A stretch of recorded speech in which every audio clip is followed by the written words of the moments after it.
ಅದೊಂದು ಕಾಲ ಇತ್ತು. ರಾಜ್ಯ ರಾಜಕಾರಣದಲ್ಲಿ ರೆಡ್ಡಿಯದ್ದೇ ಹವಾ, ಅಬ್ಬರ. ಬಿಜೆಪಿಯಲ್ಲಂತೂ ರೆಡ್ಡಿಗಾರನೇ ದಿ ಮೋಸ್ಟ್ ಪವರ್ಫುಲ್. ಆದರೆ ಈಗ ಕಾಲಚಕ್ರ ಉರುಳಿದೆ.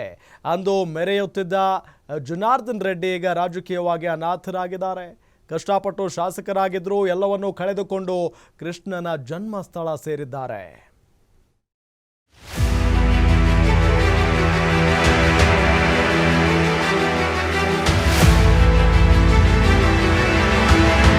ಅಬ್ಬಬ್ಬಾ, ಯಾರ್ರೀ ಸಿದ್ದರಾಮಯ್ಯಗೆ ಈ ಪಾರ್ಟಿ ಸವಾಲ್ ಹಾಕ್ತಿದ್ದಾರೆ ಅಂದ್ಕೊಂಡ್ರೆ ಅವರು ಮತ್ಯಾರೂ ಅಲ್ಲ, ಇವರೇ ಬಳ್ಳಾರಿಯ ಗಾಲಿ ಜನಾರ್ದನ ರೆಡ್ಡಿ.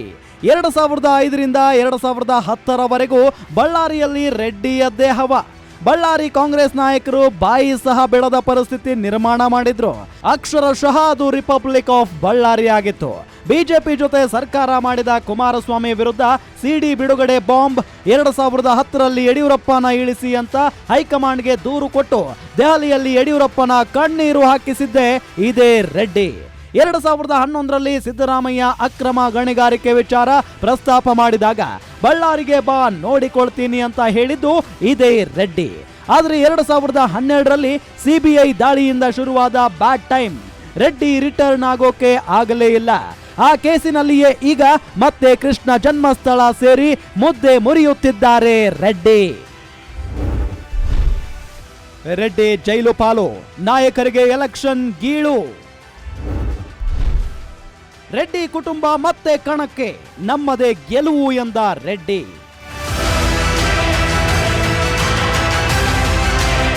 ಕಳೆದ 12 ವರ್ಷಗಳಿಂದ ವಿಚಾರಣೆ ನಡೆಸಿದ ಸಿಬಿಐ ಕೋರ್ಟ್ ರೆಡ್ಡಿ ವಿರುದ್ಧ ಸಾಕ್ಷ್ಯಾಧಾರಗಳ ಮೇಲೆ ಅಪರಾಧಿ ಅಂತ ಸಾಬೀತು ಮಾಡಿತ್ತು.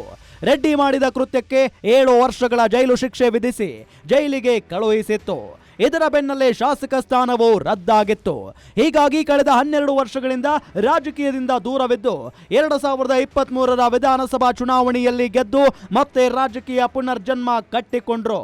ಈಗ ಕೋರ್ಟ್ ಆದೇಶದಿಂದ ರೆಡ್ಡಿಗೆ ರಾಜಕೀಯವಾಗಿ ಸೆಟ್ ಬ್ಯಾಕ್ ಆಗಿದೆ. ಹೀಗಾಗಿ ಗಂಗಾವತಿಯಲ್ಲಿ ಮತ್ತೆ ಉಪಚುನಾವಣೆಗೆ 3 ಪಕ್ಷಗಳು ಸಿದ್ಧತೆ ನಡೆಸಿವೆ. ರೆಡ್ಡಿ ಜೈಲು ಸೇರಿದ ಮೇಲೆ ರಾಜ್ಯ ಬಿಜೆಪಿ ಜನಾರ್ದನ ರೆಡ್ಡಿ ಕುಟುಂಬದ ಜೊತೆ ಅಂತರ ಕಾಯ್ದುಕೊಂಡಿದೆ. ಈ ನಡುವೆ ಹೊಸ ಅಭ್ಯರ್ಥಿ ಹುಡುಕಾಟ ನಡೆಸಿದೆ. ರೆಡ್ಡಿ ಜೊತೆ ಸ್ನೇಹ ಕಟ್ಟಾದ ಬಳಿಕ ರಾಮುಲು ಗಂಗಾವತಿಗೆ ತಮ್ಮ ಆಪ್ತರನ್ನ ನಿಲ್ಲಿಸಲು ಪ್ಲಾನ್ ಮಾಡ್ತಿದ್ದಾರೆ. ಈ ಹಿಂದೆ ಇಲ್ಲಿ ಬಿಜೆಪಿಯಿಂದ ಗೆದ್ದಿದ್ದ ಪರಣ್ಣ ಮುನವಳ್ಳಿ ಸಹ ಆಕಾಂಕ್ಷಿಯಾಗಿದ್ದಾರೆ. ಇನ್ನು ಕಾಂಗ್ರೆಸ್ನಲ್ಲಿ ಮಾಜಿ ಶಾಸಕ ಇಕ್ಬಾಲ್ ಅನ್ಸಾರಿ, ಲೋಕಸಭಾ ಚುನಾವಣೆಯಲ್ಲಿ ಬಿಜೆಪಿ ತೊರೆದು ಕಾಂಗ್ರೆಸ್ ಸೇರಿದ್ದ ಸಂಗಣ್ಣ ಕರಡಿ ಹಾಗೂ ಹಿಟ್ನಾಳ್ ಕುಟುಂಬದಿಂದ ಟಿಕೆಟ್ ಲಾಭಿ ಶುರುವಾಗಿದೆ. ವಿಜಯನಗರಕ್ಕೆ ಭೇಟಿ ನೀಡಿದ್ದ ಸಿಎಂ ಸಿದ್ದರಾಮಯ್ಯ ರೆಡ್ಡಿ ವಿರುದ್ಧ ಹೋರಾಟ ಮಾಡಿದ್ದು ನಾನೇ, ಗಂಗಾವತಿಯಲ್ಲಿ ಕಾಂಗ್ರೆಸ್ ಗೆಲ್ಲುತ್ತೆ ಅಂತ ಹೇಳಿದ್ದಾರೆ. ಶಿಕ್ಷೆ ಕೊಟ್ಟರಲ್ಲಿ 7 ವರ್ಷ ಕೊಟ್ಟ ಮೇಲೆ ಸಂವಿಧಾನ ಏನ್ ಹೇಳ್ತದೆ? ಏನಪ್ಪ ಹೇಳ್ತದೆ ಸಂವಿಧಾನ? ಬೈ ಎಲೆಕ್ಷನ್ ಸರ್, ನಾವು ಕೇಳ್ತೀವಿ.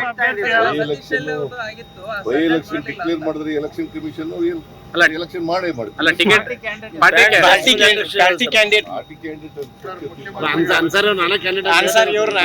ಪಕ್ಷ ತೀರ್ಮಾನ ಮಾಡ್ತದೆ, ಎಲ್ಲವರಿಗೆ ಕೊಡ್ತೀವಿ, ಬೈ ಎಲೆಕ್ಷನ್ ಅಲ್ಲಿ ಗೆದ್ದೇ ಗೆಲ್ತೀವಿ.